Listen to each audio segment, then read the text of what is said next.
बिस्मिल्लाहिर्रहमानिर्रहीम। मेरा नाम डॉक्टर कल्बे हैदर है। मैं कंसल्टेंट साइकेट्रिस्ट हूँ। पिछले 10 साल से हैदराबाद में अपनी खिदमत सरअंजाम दे रहा हूँ। हर साल की तरह इस साल भी 10 अक्टूबर को हम आलमी सेहत का दिन मना रहे हैं, जिसमें ज़हनी सेहत का दिन हम मना रहे हैं।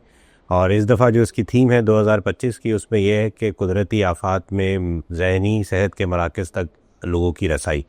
अच्छा देखिए, ओवरऑल दुनिया में ये है कि जितने भी तरक्की याफ्ता ममालिक हैं, बड़े बड़े ममालिक हैं, उनमें 70% ज़हनी मरीज़ जो हैं वो ज़हनी सेहत के मराकज़ तक आम हालात में भी नहीं पहुंच पाते।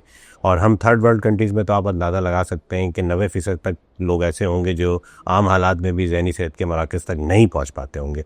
तो अब आप देखें कि जब अल्लाह ना करे कोई नागहानी या खुदाई कोई ऐसी आफ़त आ जाती है या कैटास्ट्रॉफिक कोई रिएक्शन होता है जिसमें बहुत ज़्यादा अमवात हो जाएँ या बहुत ज़्यादा लोग डिस्टर्ब हो जाएँ, तो वो लोग कैसे ज़हनी सेहत के मराकज़ तक जा सकते होंगे। तो उसके लिए सबसे अहम ये है कि हमें वहाँ तक पहुँचना चाहिए, हमें फ़र्स्ट एड टीमें बनानी चाहिए मैं ज़हनी सेहत की, जो वहाँ तक जाएँ और लोगों तक रसाई हासिल करें। दूसरा ये कि जो लोग वहाँ मौजूद हैं उनको हम ट्रेन करें। ऑलरेडी जो डॉक्टर साहिबान ऐसी BHUs पे या डिस्पेंसरी पे मौजूद हैं, उनकी साल में 2 साल में 6 महीने में कोई ऐसी ट्रेनिंग होनी चाहिए साइकोलॉजिकल फ़र्स्ट एड की कि वो वहाँ लोगों की मदद कर सकें कि इस रिएक्शन में किस तरह से। देखिए एक लोग हैं जो कहीं रह रहे हैं और वहाँ कोई खुदाई आफत आती है, ज़लज़ला आता है, सैलाब आता है, उनकी सारी उम्र भर की कमाई, उनके जानवर, उनकी ज़मीनें, उनके घर। अब देखिए बड़े बड़े जो रिहायशी स्कीमें थी उनके अंदर पानी आ गया, लोगों की करोड़ों की गाड़ियाँ तबाह हो गई। पहले तो इस तरह होता था, गाँव कोठों में सिर्फ होता था और हम उन्हें निगलेक्ट कर देते थे या और किसी वजह से वहाँ नहीं पहुँच पाते। तब तो बड़ी बड़ी जगहों पर ये हो गया।